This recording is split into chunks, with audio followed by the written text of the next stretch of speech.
요새는 길에서 유모차를 보게 되면 제일 먼저 유모차에 애가 탔나 개가 탔나 확인합니다. 워낙 유모차에 강아지들이 많이 타고 다니니까요. 옛날에는 그냥 그 유모차 하면 애가 탔게 되는 데부터는 꼭 확인해요. 아, 개가 탔네. 아마 훨씬 더 많은 것 같아요. 전에 보니까 쌍둥이 유모차가 지나가길래 보니까 개 2마리를 태웠더라고요. 이런 것도 봤어요. 어떤 사람이 유모차를 밀고 가는데 보니까 유모차는 개가 타고 있고 애는 등에 업었더라고요. 아, 유모차에는 개가 타고 있고 또 등에는 애를 업어서 제가 물어봤어요. 아, 왜 이러고 다녀요? 그러니까 그렇다고 제가 개를 업을 수는 없잖아요. 그러더라고요. 저 개를 업을 수는 없죠, 여러분. 세상이 많이 바뀌었습니다, 여러분. 이제는 의외의 일들이 그냥 통상적으로 그냥 그렇게 세상이 바뀌었다 이렇게 느껴집니다. 영국의 뉴턴이라고 하는 목사님은 천국 가면 3가지에 놀랄 것이다 이런 얘기를 했어요. 그중에 의외성이죠. 첫 번째가 뭐냐면 천국에 가면 저 사람은 꼭 있을 것이야 했는데 없는 사람이 있을 것이고, 두 번째는 저 사람은 천국 가면 분명히 없을 거야 했는데 있는 사람도 있을 것이고, 세 번째는 그 아름다운 곳에 세 번째는 내가 있는 것을 보면서 나는 놀랄 것이다 하는 이런 의외성을 이야기했습니다. 성경을 읽다 보면은 이렇게 의외성에 놀라는 사람들이 상당히 많아요. 도라평지에 높은 큰 신상이 세워졌습니다.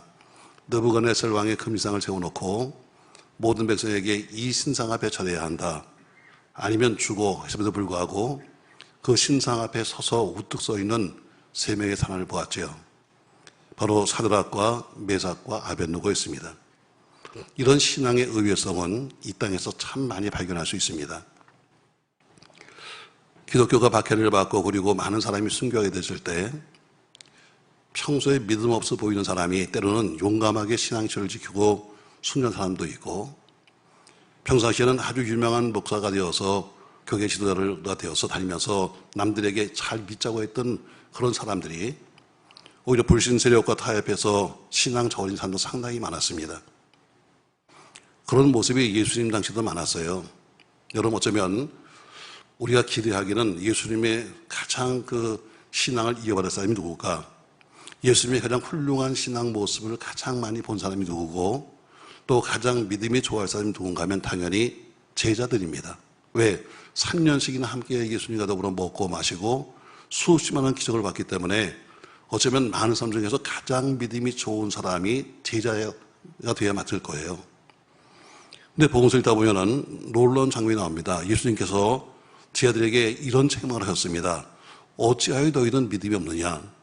믿음이 적은 자들아, 너희 믿음이 도대체 어딨냐? 하면서 제자들에게 믿음 없는 것을 책망하시는 거 보면서 참 신앙은 의외성이 있다 생각이 됩니다. 오늘 성경에 보면 의외로 칭찬받는 사람 몇 명이 나옵니다. 오늘 본문에 나오고 있는 여인도 나오고 있고, 혹은 이름 모르는 로마의 백부장도 있습니다. 백부장은 로마에서 파견 나온 장교죠. 보통 사람들은 가정이나 또 혹은 어떤 그 밖의 장소에서 문제가 생기면 예수님께 와서, 예수님, 우리 집에 좀 가셔서 우리 집에 가서 그 아이 좀 고쳐주세요, 또 혹은 우리 집에 오셔서 기도해주세요 이렇게 말하는데, 예수님께서 그래 내가 그 집에 가마 했더니 그럴 거 없습니다. 오시지 않아도 말씀만 하셔도 내 한이 났습니다는 이런 믿음을 보였던 큰 믿음의 사람도 있었습니다. 오늘 본문에 보니까 오늘 본문에 나오는 여인도 큰 믿음의 사람입니다. 주님을 놀라게 만든 여인이었죠. 그 여인이 주님께 무슨 큰 것을 요구했거나 혹은 굉장한 기적을 기대한 것도 아니었습니다.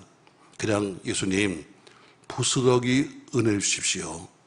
큰 것도 아닙니다. 다 남에게 주고 남은 부스러기라도 달라고 했던 그 여인, 우리가 기도 응답을 원하고 있거나 뭐 기도하다가 안 될 때마다 항상 우리 모두가 절박할 때 오늘 이 여인의 모습을 바라면서 전 여러분들에게 포기하지 않는 믿음, 여러분 절대로 포기하지 말아야 됩니다.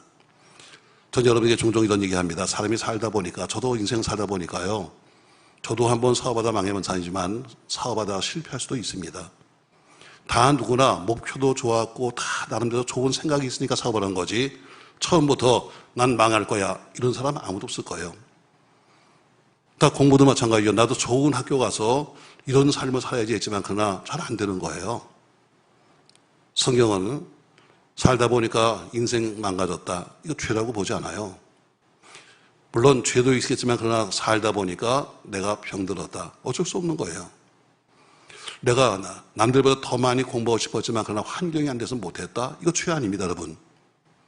내 건강하게 살고 싶었는데 나도 모르게 병들었다, 이것도 죄가 아니에요. 물론 죄로 오는 병도 있습니다만 그러나 그렇게 보지 않아요. 근데 뭘 죄라고 보나? 자기를 포기하는 건 죄예요. 난 아무것도 못해, 이제는 끝났어, 이런 건 죄라고 말합니다. 오늘 이 요일을 보면서는 여러분과 제가 포기하지 않는 믿음, 포기하지 않는 삶이 되시기를 주의 이름으로 축복합니다. 그럼 오늘 저희 이 여인의 믿음을 한 4가지로 표현할 건데요. 도대체 이 여인이 어떤 믿음을 가졌는데 그렇게 그 여인을 칭찬하셨는가? 저로 그 여인은 매우 불리한 조건이 있었는데 그 불리한 조건을 극복하는 믿음이에요. 조건을 넘어서야 합니다. 조건에 매인 사람들은 절대로 더 이상 나갈 수가 없어요. 이렇게 저렇게 하면서 핑계대는 사람들은 앞으로 갈 수가 없습니다. 근데 오늘 여인은 불리한 조건을 극복했어요. 자, 오늘 이 여자가 예수를 믿을 만한 그런 이 좋은 조건이 하나도 없습니다. 첫 번째 이유가 뭐냐면 26절에 보니까 그 여인은 헬라인이여 스로보니게 족속이다, 이렇게 말하고 있습니다. 자, 이방 여인이 믿음 갖는 거 쉽지 않습니다.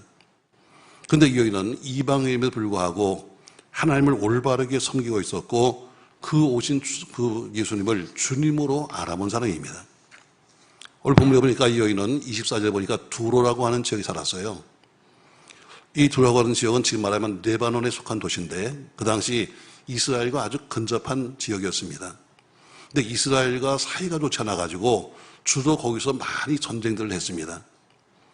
근데 예수님이 왜 하필이면 두로에 갔을까? 주님이 팔레스타인 지방에서 바리새인들과 더불어 심하게 논쟁했습니다. 그러니까 바리새인들은 여러 명이고 예수님은 한 명인데 그런 논쟁에 휘말려가지고 예수님이 피곤하게 계시다가 좀 쉬겠다 하고 그 장소를 떠나서 가신 곳이 바로 바리새인들이 오지 않는 두로로 가신 겁니다. 가서 좀 기도할 시간을 갖고 좀 쉬었으면 좋겠다, 아마 이런 마음일 거예요. 그래서 가신 지역이 두로 지방인데 거기서 뜻밖의 믿음 좋은 여인을 만나게 되는 겁니다. 신앙적인 병으로 본다 할지라도 이 여인은 하나님을 믿을 만한 조건이 안 됐습니다. 왜? 이방 여인이니까. 또 주님에 대한 어떤 정보를 들을 만한 그런 정보가 있는 사람도 아니었습니다. 그런데 오늘 그 여인을 보면서 그 믿음을 보면서 주님이 놀랄 수밖에 없는 것이지요. 우리 중에도 이런 분들이 꽤 많습니다. 전혀 예수를 믿기 어려운 불신 가정에 자라신 분들 많이 있습니다. 교회도 없는 동네에서 태어나서 오히려 믿음이 좋은 분들도 계십니다. 저도 우리 어머니가 우리 무당을 좋아하셔서 저는 무당을 어머니 앞으로 살았습니다. 무당 어머니. 어머니, 무당 어머니를 가졌어요. 그러니까 항상 때가 되면 어떻게 항상 절 데리고 가셔서 무당 앞에 가서 우리가 있었고 또 저는 그래서 무당을 어머니라고 부르고 살았어요. 옛날에는 그래요. 오래 살려면 이름을 팔아준다 해서 무당한테 이름을 팔아가지고 저는 수양 아들로 그래서 살았습니다. 전혀 믿을 수 없는 가정이죠. 믿을 수 없는 상태예요. 그처럼 오늘 전혀 믿을 수 없는 가운데서도 믿은 사람도 있고 어떤 사람은 도저히 교회 갈 수 없는 상황인데도 신앙 좋은 사람도 상당히 많아요. 그래서 성경은 뭐라고 말하는가? 믿음은 핑계할 수 없느니라, 이렇게 말합니다. 여러 가지 무슨 조건을 나는 믿고는 싶은데 뭐가 어쩌고요, 뭐가 이런 믿음은 핑계할 수 없는 것이 뭐냐면 오히려 조건이 안 좋은 사람들도 많이 믿기 때문에 우리는 핑계할 수가 없는 겁니다. 부모가 믿지 않는 것, 또 가난한 것, 몸이 약한 것, 학벌이 변변치 않은 것, 이런 것들이 믿음 생활에 결코 핑계가 될 수 없는 거예요. 오히려 그런 조건이었기 때문에 더 잘 믿는 경우도 얼마든지 볼 수 있는 겁니다. 사실 여기도 그런 분이 계시겠습니다만 그냥 이거는 남들이 한 얘기니까 모태신앙들 많습니다. 근데 우리는 뭐라고 하냐면 그 모태신앙을 이렇게 부릅니다. 모태오 신앙. 집사님 뭐 좀 하지? 못해요. 뭐 좀 하지? 못해요. 주로 못한다고 하는 신앙이 주로 오래 믿었던 1대, 2대, 3대를 자라가는 신앙의 특징이 뭐냐면 깊숙이 들어오지 않습니다. 못해요. 그러니까 그런 농담들을 하잖아요. 맞습니다. 오늘 이 여인은 왜 지금 매우 불리한 그 조건이냐? 바로 이방 여인이었다는 겁니다. 두 번째 또 한 가지 불리한 조건은 바로 여성이었다는 거예요. 그 당시 몇 명 이렇게 숫자를 셀 때는 여자의 숫자는 세지 않았습니다. 여자는 아예 처음부터 그냥 남자를 시중드는 여종, 아기 낳아주는 여종, 집안일 하는 여종 정도로 생각했어요. 그러니까 그들이 숫자 장정 60만 하면 거기는 남자 20세에서 전쟁할 수 있는 사람만 이야기했지 노인이나 아이들이나 여자는 숫자를 세지 않았어요. 여기 계신 여자분들은 행복한 데 태어난 겁니다. 옛날 유대인들은 남자들이 아침에 눈을 뜨면 세 가지 감사했어요. 첫 번째 감사, 내가 이방인이 아니고 유대인으로 태어난 것을 감사합니다. 이게 그들의 첫 번째 감사예요. 두 번째 감사, 내가 여자가 아니고 남자로 태어난 것 감사합니다. 두 번째 감사예요. 세 번째 감사, 내가 노예가 아니고 자유인으로 태어난 것을 감사합니다는 이 세 가지가 유대인 남자들이 눈 뜨자마자 하는 바로 감사기도 있었어요. 여러분 이런 걸 보면 어때요? 그 당시 얼마나 여자들의 인격이 발달당했고 천시당인지를 알 수 있습니다. 그런데 도저히 남자들한테 모든 게 다 밀려있는 그런 시대 속에서 그런 여인이라고 하는 그런 악조건을 이기면서 오늘 주님을 믿게 됐다는 겁니다. 그러니까 여러 가지 불리한 조건을 극복한 거죠.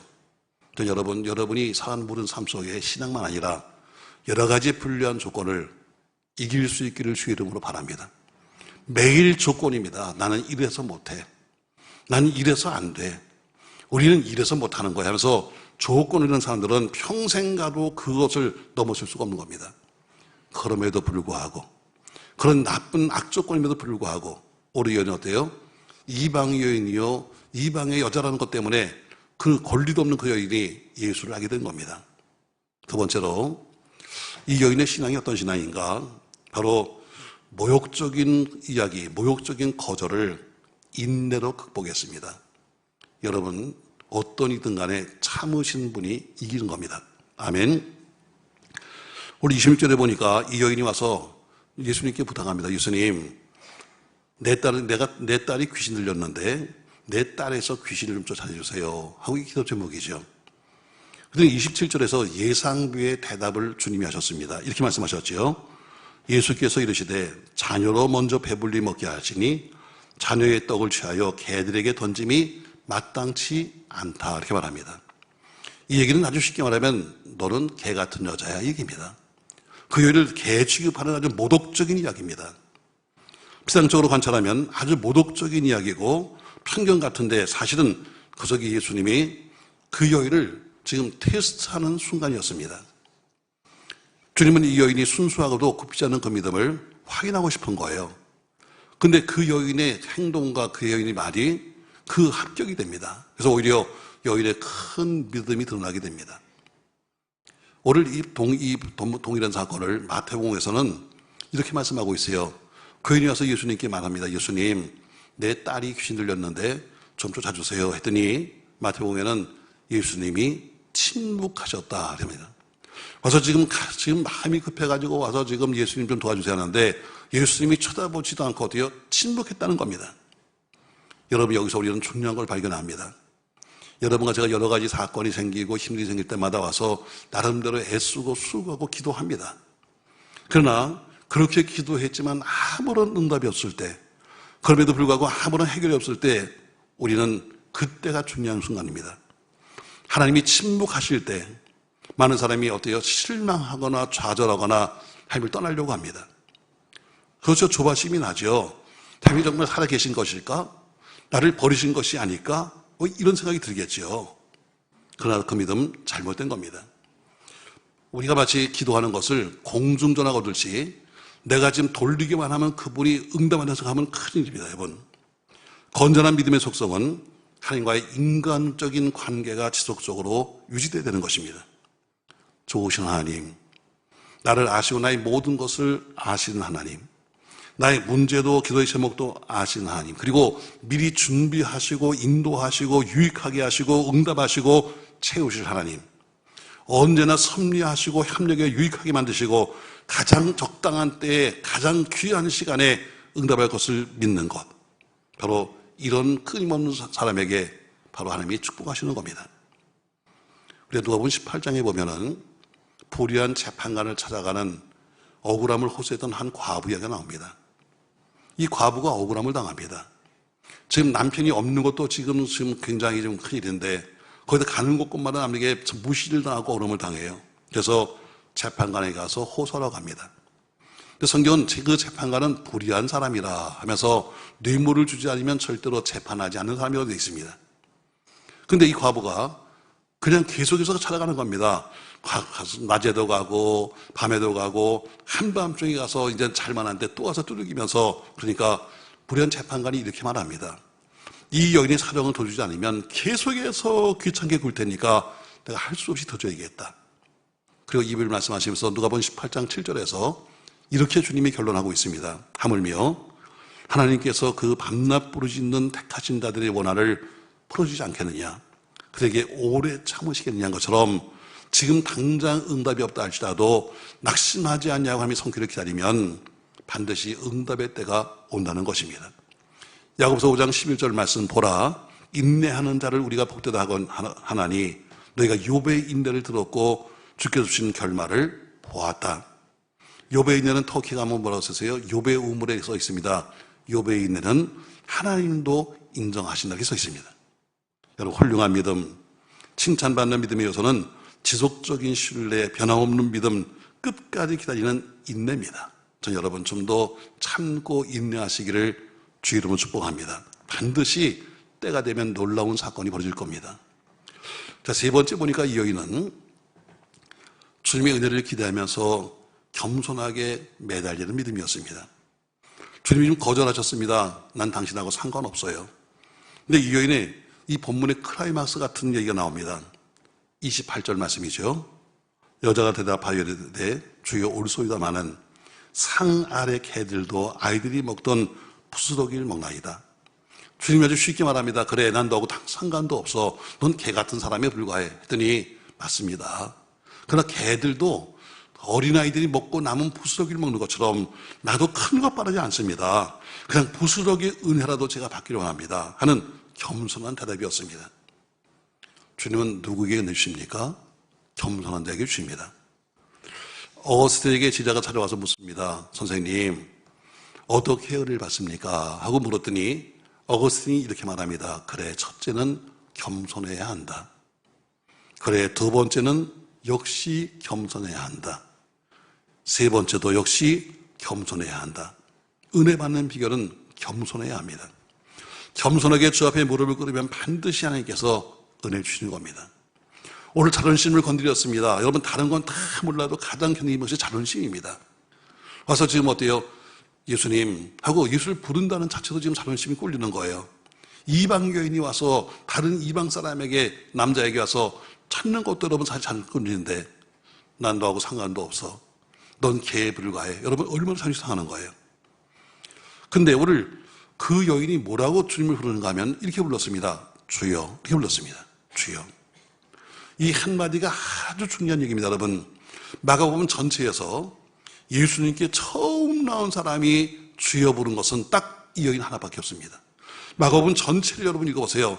예수님께 처음 나온 사람이 와서 예수님께 주여 부른 사람은 오직 이 사람 하나예요. 이 말씀은 대단히 중요한 겁니다. 주여라고 하는 이 말이 뭐예요, 여러분? 이 세상에 어떤 것도 할 수 없는 것들을 당신은 하시는 분입니다. 바로 당신이 우주 만물의 창조주시며 내 삶의 주님이시며 구세주시고 나의 모든 문제를 해결해 주실 수 있는 전능자라는 신앙 고백이 바로 뭐예요? 주여 하는 말 한마디에 포함된 겁니다. 우리가 종종 기도할 때마다 주여 하고 기도합니다. 다니엘서 9장에 보니까 주여를 3번씩이나 보잖아요. 주여 들으십시오. 주여 용서하십시오. 주여 지금 행하십시오 하고 하는 것처럼 오늘 주여란 말은 굉장히 중요한 얘기입니다. 이 똑같은 지금 이 사건이 마태복음 가면 똑같이 있는데 거기는 뭐라고 써 있는가? 주 다윗의 자손이요 나를 불쌍히 여겨달라고 여인은 소리치고 있습니다. 주여, 이 말은 뭐예요? 인간이 할 수 없는 것을 당신은 하십니다는 신앙 고백이에요. 그러니까 비록 이방인이었습니다. 남들이 볼 때는 우스운 여자였습니다. 그럼에도 불구하고 나는 아무 보잘것없는 부서기 같은 삶이라 할지라도 나도 은혜 받을 수 있다는 그 믿음을 가지고 있던 겁니다. 저 여러분, 이 믿음이 여러분과 저에게 있길 주의 이름으로 축복합니다. 주로 여기 1번, 2번, 3번은 주로 우리가 통상적인 설교 속에서 많이 하는 얘기입니다. 저는 여러분에게 오늘 한 가지 더 하려고 합니다. 자, 27절 말씀 보세요. 같이 한번 읽겠습니다. 예수께서 이르시되 자녀로 먼저 배불리 먹게 할지니 자녀의 떡을 취하여 개들에게 던짐이 마땅하지 아니하니라. 자, 여러분, 이 말씀을 잘 보셔야 합니다. 오늘 이 여인이 이 말씀을 아주 자세하게 들었기 때문에 그 여인은, 우리 주님은 거절한 것 같은데 오늘 이 말씀을 자세히 보면 거절한 게 아니었습니다. 예수께서 이르시되 자녀로 먼저 배불리 먹게 할지니, 먼저 내 자녀를 먹이겠다. 그 뭐요? 먼저 내 자녀 먼저 주고 남는 게 있으면 너도 주겠다는 이야기입니다. 여기는 먼저 오늘 자녀로 먼저 배불리 먹게 할지는 이 말씀에 확신을 얻는 겁니다. 아, 우리 주님이 자기 자녀에게 먼저 주시고 나중엔 이방인인 나에게도 부서에도 주실 것이라는 그런 생각을 한 거예요. 여러분, 교회 생활하면서 은혜 받는 사람과 은혜 받지 못하는 사람의 차이가 바로 이겁니다. 바로 말씀에 대한 자세입니다. 말씀에 대한 깊이입니다. 말씀을 들을 때나 말씀을 읽을 때나 혹은 영으로 마음으로 집중해서 주의 깊게 들으면, 오늘 듣잖아요, 여러분. 오늘 본문의 말씀을 그냥 쉽게 이야기하면, 아, 우리 주님이 거절하는 거구나. 그래, 너는 개 같은 여자인데 나하고 상관도 없다. 이렇게 모르지만 좀 더 깊이 우리가 보게 되면 뭐예요? 내가 먼저 내 자녀에게 주어서 내 자녀를 배불리게 하고 그리고 남는 것이 있다면 너에게 준다고, 그렇게 볼 수도 있는 거예요. 그러니까 우리가 어떻게 말씀을 듣냐, 여러분, 이건 매우 중요한 겁니다. 한순간도 정신을 팔지 아니하고 숨소리 크게 하지 않고 말씀을 경청하는 사람이 은혜를 받는 거예요. 그러니까 제가 자꾸 어떻게 조는 사람에게 자꾸 책망하는 건 뭐예요?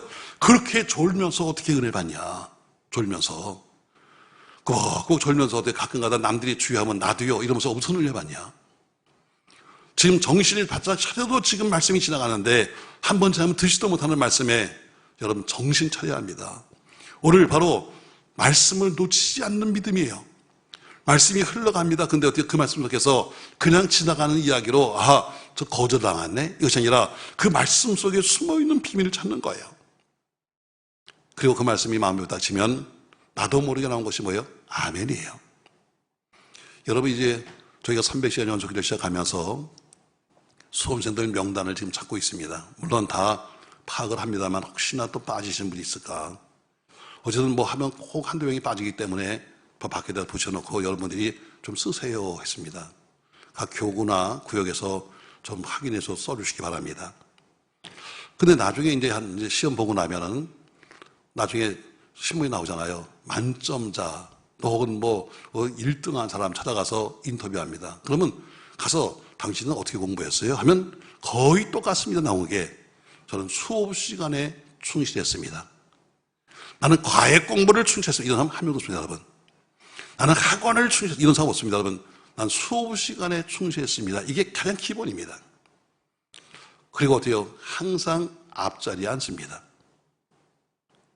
어디 앉는다고요? 항상, 저도 뭐 앞자리에 앉아본 적이 별로 없습니다.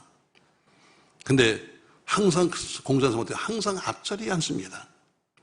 또 선생님 강의라면 바짝 정신을 차리고 그것을 들었습니다. 또 수업 시간에 주시는 말씀이 기억나면 적었습니다. 이게 그들이 똑같은 이야기입니다. 내가 비싼 쪽지게 가위를 했는데요, 무슨 내가 목동 가서 무슨 어느 사원을 다닌다, 이런 얘기가 아닙니다, 여러분. 오늘 거의 다 똑같은 이야기입니다. 신앙도 마찬가지예요. 하나님 말씀을 마음으로 경청하고 마음으로 사모하면서 들으면 은혜가 되는 거예요. 한순간도 정신을 놓지 않고 똑바로 들으면 그 속에서 뭐예요? 말씀이 내 영혼에 닿을 때 나도 모르는 말이 뭐예요? 아멘이에요. 앞에서 목사가 무슨 아멘 합시다, 강요합시다, 소식 되는 것이 아니라 그 말씀이 내 마음속에 닿아서 나도 모르게 나온 것이 아멘이에요. 그러니까 신앙생활은 세 가지예요. 정의, 정좌. 똑바로 앉아라. 난 요새 애들도 보면 참 신기해요. 어떻게 옆으로 삐딱하게 앉아가지고 글씨를 이상하게 쓰는데 또 글씨가 또 되대. 난 자녀아이들 볼 때는, 야, 어떻게 저렇게 쓸까? 몸은 딴 데를 쳐다보는데, 글씨도 옆으로 하는데도 또 글씨 또 쓰더라고. 여러분, 정좌, 신앙생활 어때요? 똑바로 앉아야 돼요. 정시, 똑바로 봐야 돼요. 정청, 똑바로 들어야 돼요. 여러분, 옛날 유행가 있잖아요. 사랑은 아무나 하나요? 맞아요, 여러분. 사랑은 아무나 하나요? 하고 노래하는 것처럼 아멘은 아무나 하는 게 아닙니다. 무슨 앞에서 무슨 강요하듯이 무슨 아멘 하세요, 무슨 못하면 무슨 이런다고 하는 것이 아니라 아멘은 아무나 하는 게 아니에요. 믿음 없는 사람에게는 품삯을 주면서 아멘 해도 못하는 게 아멘이에요. 아멘은 한 생명의 말씀이 내 마음속에 닿는 순간 내 속에서 나도 모르게 나는 것이 맞습니다. 그 말씀이 진리입니다. 바로 아멘입니다. 그래서 고린도서 1장 20절 말씀에는 아멘하여 하나님께 영광을 돌리게 되느니라 이렇게 말씀하고 있습니다.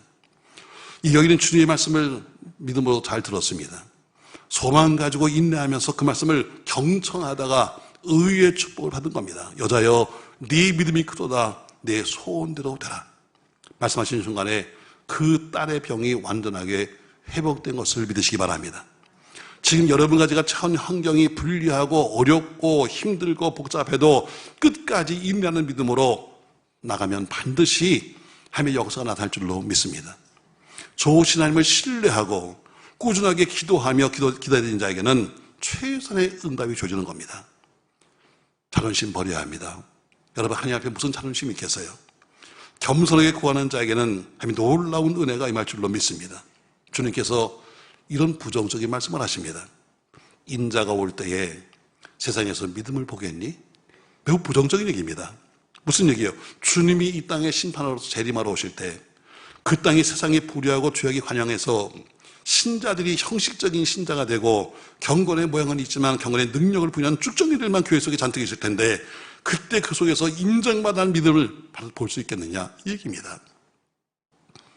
주님이 재림하신 날 주님을 수종드는 천사들이 와서 믿음 있는 자와 믿음 없는 자를 구분시킬 겁니다. 전 여러분, 우리 모두가 믿음 있는 자에 들어갈 수 있기를 주의 이름으로 소망합니다. 그런데 바울은 그때 상황을 이렇게 말씀하고 있습니다. 고린도서 13장 5절 말씀에 너희는 믿음 안에 있는가? 너희 자신을 시험하고 너희 자신을 확증하라 이렇게 말씀하고 있습니다.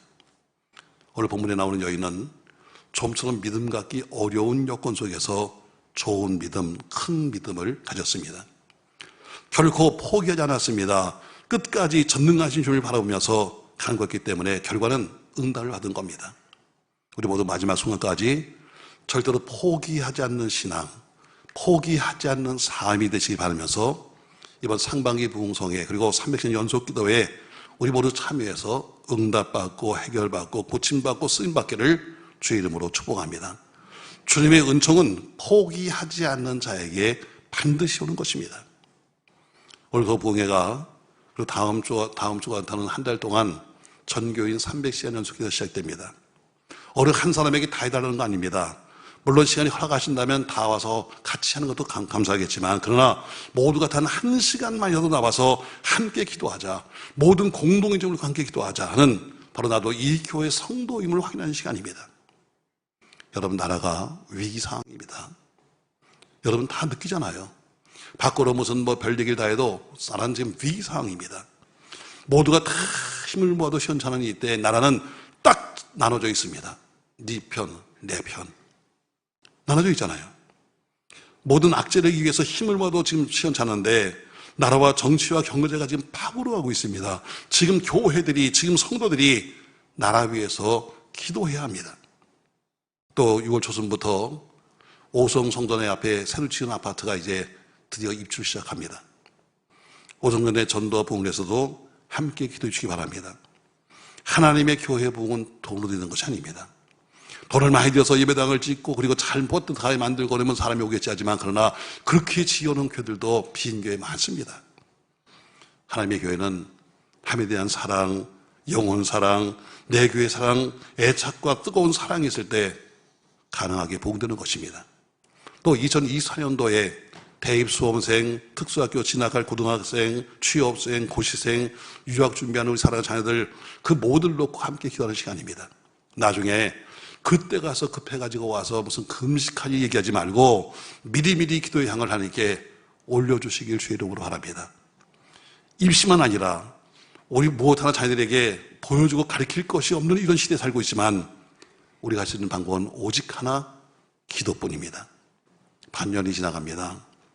모든 사람의 마음은 더 각박해지고 더 황폐할 겁니다. 교회도 전도에 힘쓰지 않으면 자칫 마이너스 성장으로 갈 수밖에 없는 영적 파국 시대에 살고 있습니다. 우리 목동성전, 오성성전, 또 광천 사교성전의 선교 부흥 공동체의 영적인 부흥과 양적인 부흥을 위해서 기도해 주셔야 합니다.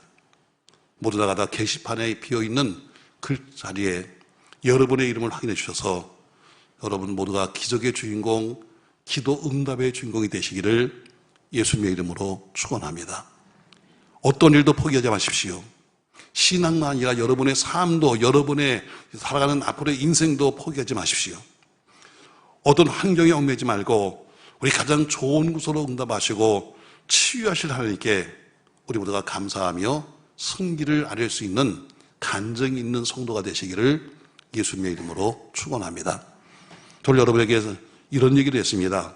오늘 저는 마가복음 7장을 통해서 수로보니게 여인을 통해 포기하지 않는 믿음이다, 이런 제목으로 말씀했어요. 졸던 분도 지금 뜨면 다 듣고 갑니다.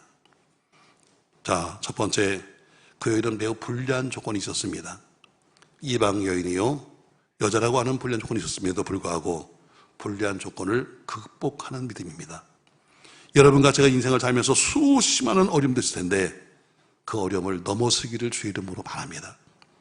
두 번째로, 냉소적이었습니다. 모욕적이었습니다. 넌 개 같은 여자야. 아주 모욕적이죠. 그럼에도 불구하고 인내로 그 모든 것을 극복하는 믿음이었습니다.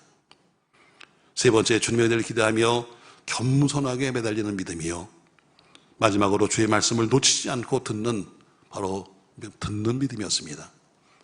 물은 한 번 지나가면 다시 우리가 볼 수 없는 것처럼 말씀도 한 번 지나가면 다시 그 말씀을 우리가 들을 수 없는 겁니다.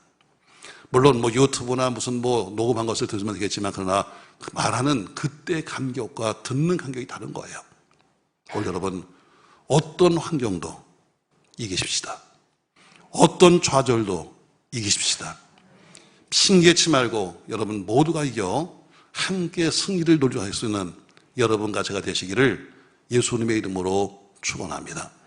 고마우신 전능하신 아버지, 은혜를 감사합니다. 아무리 봐도 악조건이었습니다. 그처럼 우리 인생도 참 조건이 안 맞는 것도 맞습니다.